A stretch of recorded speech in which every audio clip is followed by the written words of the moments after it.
Welcome to the Ontario Mortgage and Real Estate Insights podcast, your go-to source for the latest developments, trends, and regulatory changes in the industry. I'm your host, Steve Hamoan, here to provide you with insights sourced from reputable news outlets to help you stay informed and make well-informed decisions. This podcast is brought to you by Real Approved Inc., a trusted mortgage brokerage dedicated to helping Canadians achieve their homeownership dreams. Visit realapproved.ca to learn more about how their experienced team can assist you with your mortgage needs. Let's dive into today's episode. Today, we're delving into the implications of a potential sixth interest rate cut by the Bank of Canada. This comes in the wake of looming tariffs, which have been a point of concern for both consumers and the real estate market.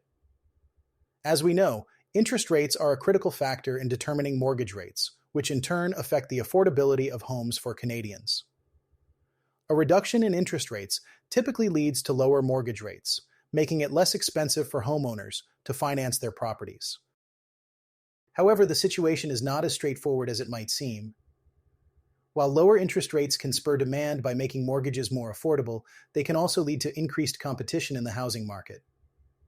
This surge in demand, coupled with a limited supply, often results in rising home prices, which could negate the benefits of lower mortgage rates for some buyers.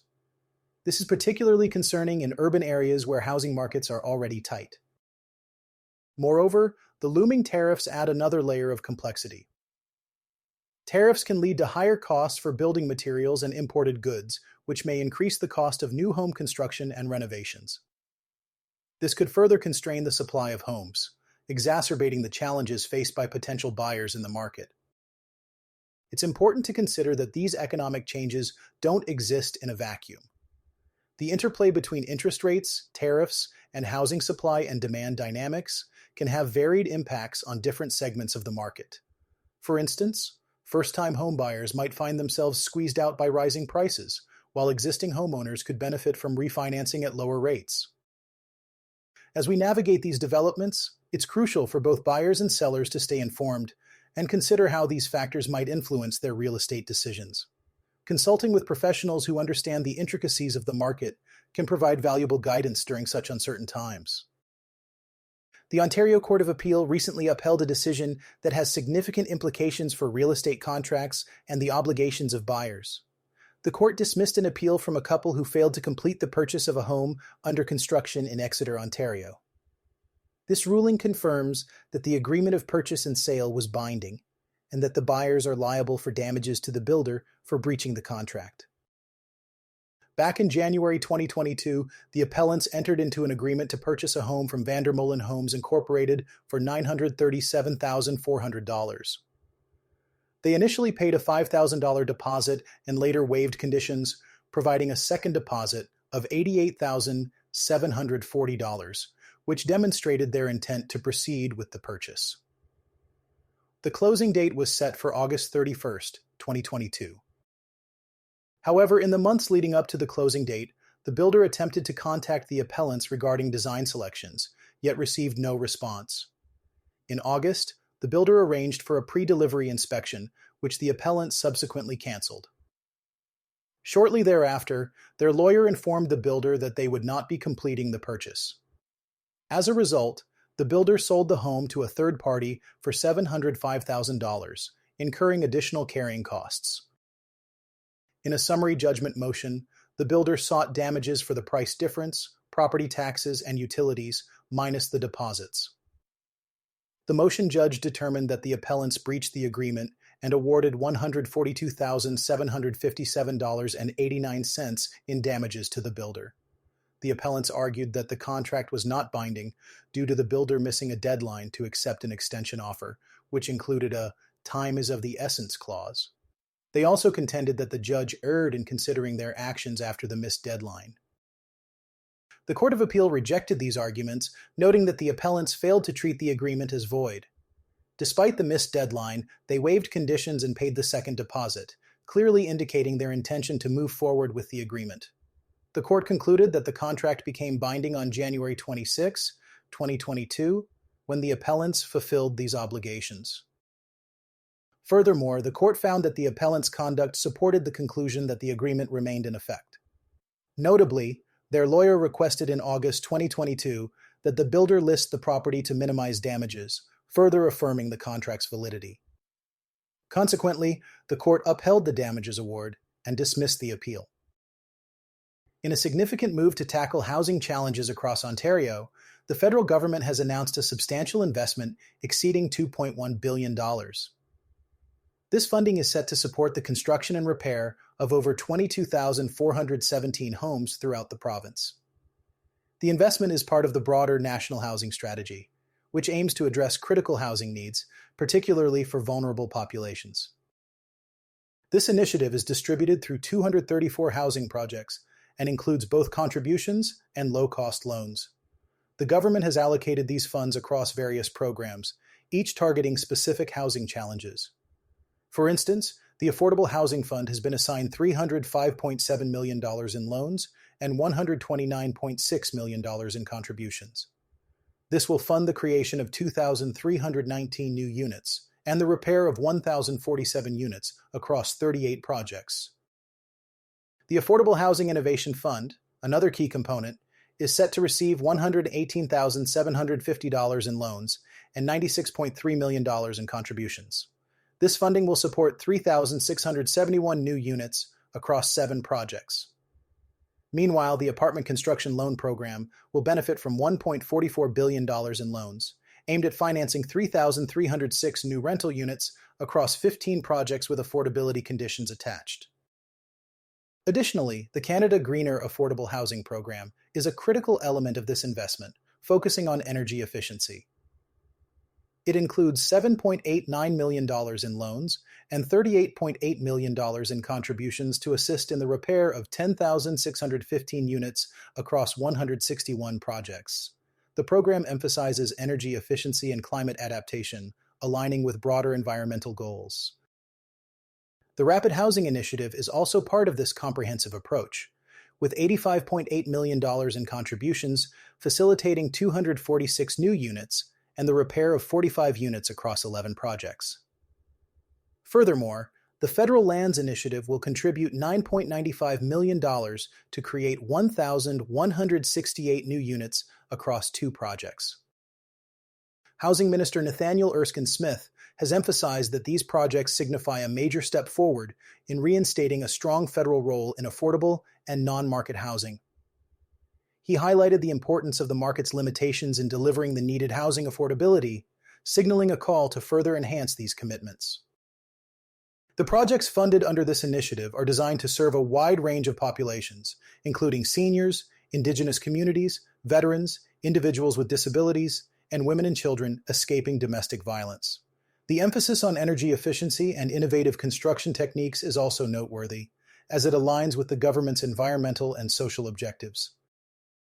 Ontario housing providers have already received funding to conduct pre-retrofit assessments for deep energy retrofits through the Canada Greener Affordable Housing Program. As the projects progress, further announcements detailing specific initiatives are expected in the coming weeks. Since September 2024, the federal government has committed a staggering $57.57 billion through the National Housing Strategy. This commitment has supported the creation of over 156,000 units and the repair of more than 297,000 units, utilizing a human rights-based approach that prioritizes those at risk of homelessness and other vulnerable groups. For those interested in exploring more about these housing projects and initiatives, the Housing Funding Initiatives Map provides detailed information. This tool helps to visualize the impact and reach of these investments across Ontario. Today, we're focusing on a growing trend among Canadian snowbirds who are rushing to sell their Florida properties. This movement is largely driven by the declining value of the Canadian dollar, which is trading around 69 cents compared to the United States dollar.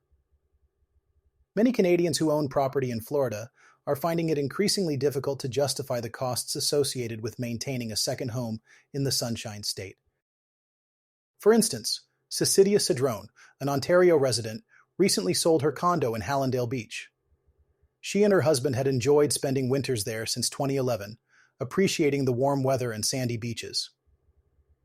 However, the financial strain became too much. The weakening loonie, combined with rising insurance rates and condo fees, pushed them to sell. Cedrone noted that it was more economical to rent for a couple of months each year rather than maintain ownership. This sentiment is echoed by many Canadians, as evidenced by data from the National Realtors Association. Between April 2023 and March 2024, Canadians accounted for nearly a quarter of foreign sellers in Florida, a significant increase from 11% in the previous year. Real estate agents in Florida, such as Alexandra DuPont, are experiencing a surge in listings, particularly from Ontarians and Quebecers. DuPont remarked that she's handling twice her usual workload, with properties staying on the market much longer than before. The situation isn't just about currency exchange rates. Other factors, such as the cost of living and the risk of natural disasters, are influencing this trend. Insurance premiums have skyrocketed due to more frequent and severe weather events, with some homeowners like Cedrone facing annual premiums exceeding $16,000. This is a drastic increase from when they first purchased their properties. Additionally, the desire for more diverse travel experiences is contributing to the shift away from traditional snowbird destinations like Florida. Younger retirees are opting to explore different locales each winter, such as Portugal or Mexico, rather than investing in a permanent residence in Florida. This marks a change from previous generations who favored long-term stays in one location. The impact of climate change cannot be overlooked, as recent hurricanes have caused significant damage and losses in Florida.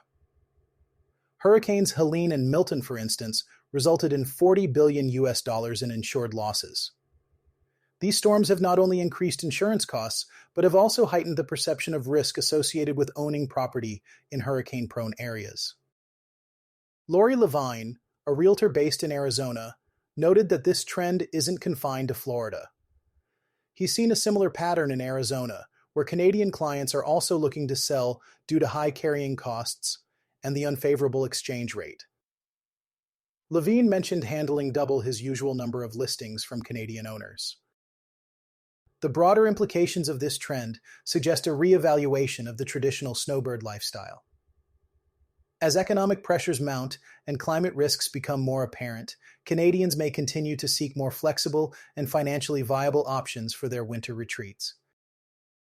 The Financial Services Regulatory Authority of Ontario, commonly known as FSRA, has named Dexter John as its new Chief Executive Officer. His appointment will take effect on March 1, 2025. John steps into this role with over 25 years of leadership experience in corporate governance, risk management, and regulatory affairs, signaling a strong foundation for guiding FSRA into its next phase. Currently, John serves as the President and Chief Executive Officer of Morrow Sodali, Canada Limited, where he has honed his expertise in corporate governance, environmental, social, and governance initiatives, shareholder engagement, and executive compensation. His extensive background also includes executive roles at D.F., King Canada, and Kingsdale Shareholder Services, Inc., providing strategic advice to boards and public companies on governance and corporate strategy.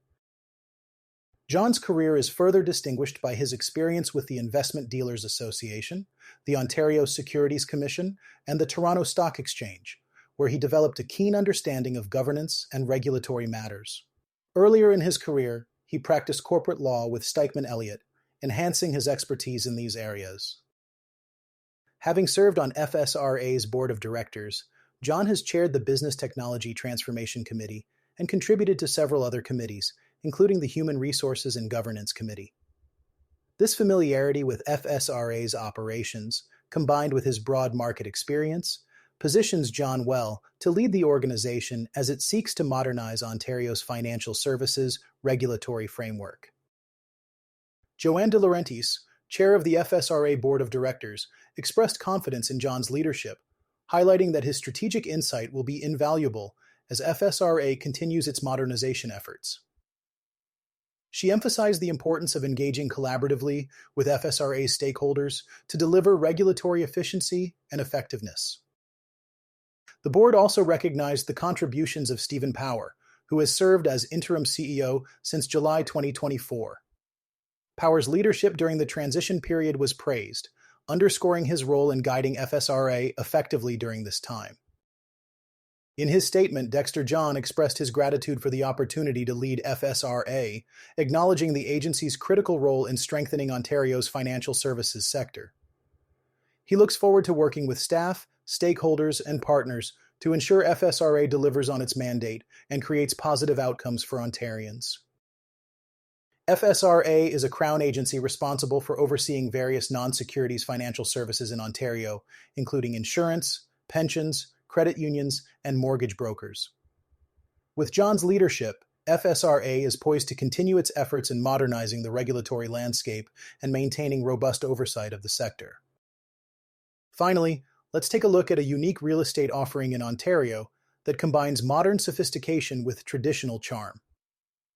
Located in Kleinburg, 178 Rushworth Crescent is a contemporary masterpiece listed for $7,888,888. This ultra-modern home spans over 9,000 square feet and features 6 bedrooms and 8 bathrooms, making it a luxurious option for those seeking ample space and comfort. The exterior of the home is a striking blend of traditional and modern design elements, with Victorian-era gas lanterns and intricate gabled walls that add character and charm. The custom window mullions further enhance this aesthetic, creating a welcoming yet sophisticated facade. Inside, the home continues to impress, with its open-concept living, dining, and kitchen areas. Engineered white oak floors and paneled ceilings provide warmth, while large industrial windows and vaulted ceilings create a bright, airy atmosphere. The use of lime-washed walls adds texture and depth, contributing to a calming ambiance. A standout feature of this home is the dazzling illuminated ceilings, achieved through integrated LED lighting.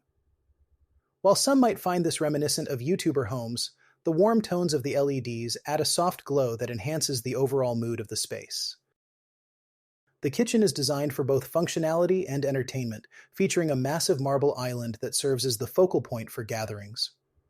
Each of the bedrooms offers walk-in closets and ensuite bathrooms, ensuring privacy and convenience for all occupants. The primary suite is particularly noteworthy, offering a floating fireplace, a sitting area, and a coffee bar. It also includes spa amenities such as a sauna and a private terrace equipped for a hot tub or cold plunge pool, providing a true retreat within the home. Although the lower level of the house is not yet fully outfitted, it offers heated floors and industrial-style windows, presenting opportunities for customization. It's prepped for a home theater, bar, gym, or games room, allowing future owners to tailor the space to their preferences. In summary, 178 Rushworth Crescent is a prime example of how new builds can successfully integrate character and luxury. With its combination of modern amenities and traditional design elements, this home offers a unique blend of comfort and style in the heart of Ontario. Thanks for tuning in to another episode of the Ontario Mortgage and Real Estate Insights podcast. We hope you found today's insights valuable as you navigate the world of mortgages and real estate. Before you go, a quick reminder: Real Approved is here to make your mortgage journey smoother. Whether you're buying your first home or refinancing, their experienced team is ready to guide you with personalized support every step of the way. Visit realapproved.ca to get started and take the next step toward achieving your home ownership goals. Catch you next time and stay informed with the latest industry insights.